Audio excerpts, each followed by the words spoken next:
Hi friends, നമ്മുടെ ഇന്നത്തെ video കൂടെ നോക്കാൻ പോകുന്നത് നമ്മുടെ ബെൻഡൻ ക്ലാസിക് ബെൻഡൻ്റെ ഒരു പുതിയ റീബൂട്ട് കോമിക്സ് വന്നിട്ടുണ്ട്. നിങ്ങളെല്ലാവരും അറിഞ്ഞിട്ടുണ്ടായിരിക്കും. ഇന്നത്തെ വീഡിയോ കൂടെ ആ ഒരു കോമിക്കിൻ്റെ എക്സ്പ്ലനേഷനാണ് നോക്കാൻ പോകുന്നത്. അപ്പോൾ എന്തായാലും നമ്മുടെ വീഡിയോയിലോട്ട് പോകാം.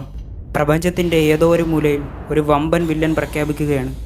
അവസാനം ആ സമയം വന്നെത്തി കഴിഞ്ഞു. എൻ്റെ അധികാരത്തിന് മുന്നിൽ ഈ പ്രപഞ്ചത്തിൻ്റെ വിധി കുറിക്കപ്പെടാൻ പോവുകയാണ്. കാരണം എൻ്റെ കണ്ണിൽ ഈ യൂണിവേഴ്സ് വെറും ചെറുതാണ്. ഞാൻ കീഴടക്കേണ്ട വെറുമൊരു ലോകം. എന്നെ എതിർത്ത ലോകങ്ങളെല്ലാം ഇപ്പോൾ വെറും ചാരമാണ്. ഇനി എന്നെ തടയാൻ ആർക്കെങ്കിലും കഴിയുമോ?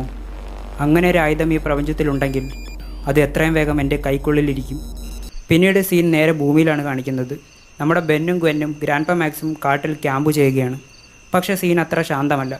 ബെൻ പതിവ് പോലെ തന്നെ അവൻ്റെ സൂമോസ് ലാമോസ് കാർഡും നോക്കി ഇരിക്കുമ്പോഴാണ് ഗ്വെൻ ചെറുക്കാൻ വരുന്നത്. എനിക്ക് മനസ്സിലാകുന്നില്ല ബെൻ, ശരിക്കും നിനക്ക് ഈ സൂമോസ് ലാമോസ് കാർഡിൻ്റെ പുറകെ നടക്കാൻ വട്ടാണോ? കഷ്ടം തന്നെ ബെൻ. അപ്പോൾ നമ്മുടെ ബെൻ, നീ എപ്പോഴും ഈ അന്യഗ്രഹ ജീവികളുടെ മണ്ടൻ കോൺസ്പിറസി കഥകളും പൊക്കി പിടിച്ച് നടക്കുന്നതിനെക്കാട്ടി ഭേദമാണിത്. അപ്പോൾ നമ്മുടെ ഗ്വെൻ, എടാ മണ്ട, നമ്മളിപ്പോഴും കുട്ടികളാണ്. പിന്നെ ഒരു കാര്യം നീ മനസ്സിലാക്കിക്കോ, നീ വിശ്വസിച്ചാലും ഇല്ലെങ്കിലും ഈ യൂണിവേഴ്സിൽ ഏലിയൻസ് ഉണ്ട്. ഇത് കേട്ടിട്ട് നമ്മുടെ ഗ്രാൻഡ്പ മാക്സ് അവരുടെ ഇടയിലേക്ക് വരികയാണ്. മക്കളെ, ഒന്ന് നിർത്ത്. നമ്മളിവിടെ വന്നത് അടികൂടാനല്ല. നാളെ രാവിലെ നമ്മൾ നേരത്തെ എണീറ്റാൽ ഉച്ചയാകുമ്പോഴേക്കും നമുക്ക് മൗണ്ട് റഷ്മോറിലേക്ക് എത്താം. എന്താ നിങ്ങളുടെ അഭിപ്രായം? അപ്പോൾ നമ്മുടെ ബെൻ, ഞാൻ എക്സൈറ്റഡ് ആണ് ഗ്രാൻഡ്പ. പക്ഷേ നിങ്ങളുടെ ഈ മൊബൈലും ഗാഡ്ജറ്റ്സും ഉപയോഗിക്കരുതെന്നുള്ള ഈ ഒരു മണ്ടൻ റൂൾ ഉണ്ടല്ലോ, അത് എന്നെ കൊല്ലാകൊല ചെയ്യുകയാണ്. അപ്പോൾ നമ്മുടെ ഗ്രാൻഡ്പ, ഇതൊരു ശിക്ഷയല്ല ബെൻ. ഈ വേനൽക്കാലം മുഴുവൻ നമ്മൾ ഒരുമിച്ചുള്ളതാണ്. 24 മണിക്കൂർ നിങ്ങൾ ഈ സ്ക്രീനിലേക്ക് നോക്കി സമയം കളയുന്നത് എനിക്കിഷ്ടമല്ല. അപ്പോൾ നമ്മുടെ ഗ്വെൻ, ഗ്രാൻഡ്പ വിഷമിക്കേണ്ട, നമ്മളിൽ ഒരാളെങ്കിലും നിങ്ങളുടെ ഈ ഒരു നിയമം ബഹുമാനിക്കുന്നുണ്ട്.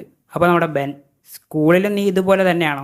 ദൈവമേ, നീ ഒരു ടീച്ചറിൻ്റെ പെറ്റായിരിക്കുമെന്ന് ഉറപ്പാണ്. ഈ സയൻസ് ബുക്കുകളും പൊക്കി പിടിച്ച് നടക്കാൻ നീ എന്താ അത്ര വലിയ സംഭവമാണോ? നീ ഒരു വെറും പെൺകുട്ടിയാണ്. പക്ഷേ ഗ്വെൻ അടുത്ത് അടിച്ച ഡയലോഗ് ഉണ്ടല്ലോ, ശരിക്കും ഒരൊറ്റ കട്ട റിയലിസ്റ്റിക് ഇമോഷണൽ ഡയലോഗ്. അതിനെന്താ? എങ്കിലും എൻ്റെ അച്ഛനും അമ്മയും നിൻ്റെ വീട്ടുകാരെ പോലെ ഒരു ശല്യം കണ്ട് ഒഴിവാക്കാൻ വേണ്ടിയിട്ടല്ല ഈ ട്രിപ്പിന് വിട്ടത്. അപ്പോൾ നമ്മുടെ ബെൻ, ആണോ? എങ്കിൽ ശരി, എനിക്ക് ആരുടെ സാധാവൊന്നും വേണ്ട. നിങ്ങൾ രണ്ടുപേരും ഇരുന്ന് ഈ മണ്ടൻ മാർഷ്മെല്ലോയും ചുട്ട് തിന്ന് ഇവിടെ തന്നെ ഇരുന്നു. ഞാൻ പോവുകയാണ്. അങ്ങനെ ദേഷ്യപ്പെട്ട് നമ്മുടെ കാട്ടിലേക്ക് ഓടിയ ബെൻ വഴി തെറ്റി നിൽക്കുമ്പോഴാണ് അങ്ങ് മിലിറ്ററി ബേസിൽ റെഡ് അലാറം മുഴങ്ങുന്നത്. ഒരു അജ്ഞാത വസ്തു ഭൂമിയിലേക്ക് അതിവേഗം പാഞ്ഞു വരുന്നു. മിലിറ്ററി ഓഫീസർ, കൺട്രോൾ റൂം ശ്രദ്ധിക്കൂ. ഒരു അജ്ഞാത വസ്തു ഭൂമിയുടെ റഡാറിൽ പതിഞ്ഞിട്ടുണ്ട്. അതിൻ്റെ ഊർജ്ജം ഫ്രീക്വൻസി അളക്കാൻ നമുക്ക് കഴിയുന്നില്ല. ഇത് നമ്മുടെ പരിധിക്ക് പുറത്തുനിന്നാണ്. എന്തു തന്നെയായാലും അത് ഭൂമിയിലേക്ക് ഇടിച്ചിറങ്ങാൻ പോവുകയാണ്. ഓക്കെ, ഞാൻ ഓക്കെയാണ്, എനിക്ക് കുഴപ്പമൊന്നുമില്ല. പക്ഷേ ഇതെന്താണ് സാധനം? ബെൻ അത് വെറും ഒരു സാറ്റലൈറ്റ് ആണെന്ന് വിചാരിച്ച് തിരിച്ചു നടക്കാൻ നോക്കുമ്പോഴാണ് ആ വമ്പൻ ട്വിസ്റ്റ്. ആ ബോക്സ് പതുക്കെ തുറക്കുന്നു. ഉള്ളിലിരുന്ന ആ ഒരു വാച്ച് പോലത്തെ ഒരു സംഭവം ചാടി നേരെ ബെന്നിൻ്റെ കയ്യിലേക്ക് ലോക്ക് ചെയ്യുകയാണ്. അയ്യോ ഹേയ്, എൻ്റെ കയ്യിൽ നിന്ന് മാറ്, ഞാൻ പറഞ്ഞത് കേൾക്ക്, വിട്. എങ്ങനെയെങ്കിലും ഗ്രാൻഡ്പയെ പോയി കാണണം. ബെൻ പേടിച്ചോടാൻ നോക്കുമ്പോഴേക്കും സീൻ വീണ്ടും മാറുകയാണ്. ആ കാട് മൊത്തം മിലിറ്ററി വണ്ടി വന്ന് വളഞ്ഞു കഴിഞ്ഞു. മുകളിൽ നിന്ന് ഹെലികോപ്റ്റർ ലൈറ്റ് നേരെ ബെൻ്റെ മുഖത്തേക്ക് അടിക്കുന്നു. കമാൻഡർ മൈക്കിലൂടെ അനൗൺസ് ചെയ്യുകയാണ്, മൊബൈൽ യൂണിറ്റുകളെല്ലാം ശ്രദ്ധിക്കൂ. എത്രയും വേഗം നമ്മുടെ മൊബൈൽ കമാൻഡർ സ്റ്റേഷൻ ഇവിടെ സജ്ജമാക്കൂ. ബയോ ടീം ഉടനെ തന്നെ ഇതിൻ്റെ പുറകിലെ രഹസ്യം കണ്ടെത്തുന്നുണ്ട്. ഇവിടെ വന്ന് ഇടിച്ചിറങ്ങിയ ആ വസ്തു എന്തായാലും നമ്മൾ കണ്ടെത്തിയിരിക്കും.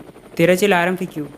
കയ്യിൽ മാറ്റാൻ പറ്റാത്ത ആ ഒരു അന്യഗ്രഹ വാച്ചും ചുറ്റും തോക്കുമായി നിൽക്കുന്ന മിലിറ്ററിയും. ഓ ദൈവമേ, ഞാൻ ശരിക്കും പെട്ടു. അപ്പോൾ ഗൈസ്, നമ്മുടെ ഈ പുതിയ ബെൻഡൻ കോമിക്സിൻ്റെ ഇഷ്യൂ 1ൻ്റെ പാർട്ട് 2 എന്തായാലും ചെയ്യുന്നുണ്ട്. അപ്പോൾ എന്തായാലും പാർട്ട് 2 ആണെങ്കിൽ താഴെ നിന്ന് കമൻറ്റ് ചെയ്തേക്കണം. അപ്പോൾ നമുക്ക് നെക്സ്റ്റ് പാർട്ടിനകത്ത് ബെൻ ആദ്യമായിട്ട് യൂസ് ചെയ്യാൻ പോകുന്നത് അപ്പോൾ നമ്മുടെ പണ്ടത്തെ പോലെ ഹീറ്റ് ബ്ലാസ്റ്റ് ആണോ അതോ ഇനി പുതിയതെങ്കിലും ഏലിയൻ ആണോ എന്നുള്ള കാര്യങ്ങളൊക്കെ നമുക്ക് നെക്സ്റ്റ് വീഡിയോ നോക്കാം. അപ്പോൾ എന്തായാലും പാർട്ട് 2 വേണം എന്നുള്ളൊരു തീർച്ചയായിട്ടും താഴെ നിന്ന് കമൻറ്റ് ചെയ്തേക്കണം. അതേപോലെ നിങ്ങളുടെ അഭിപ്രായങ്ങളും കമൻറ്റ് ചെയ്യണം. അപ്പം നമ്മുടെ നെക്സ്റ്റ് വീഡിയോ കാണുന്നിടം വരെ എല്ലാവർക്കും ബൈ ഗൈസ്.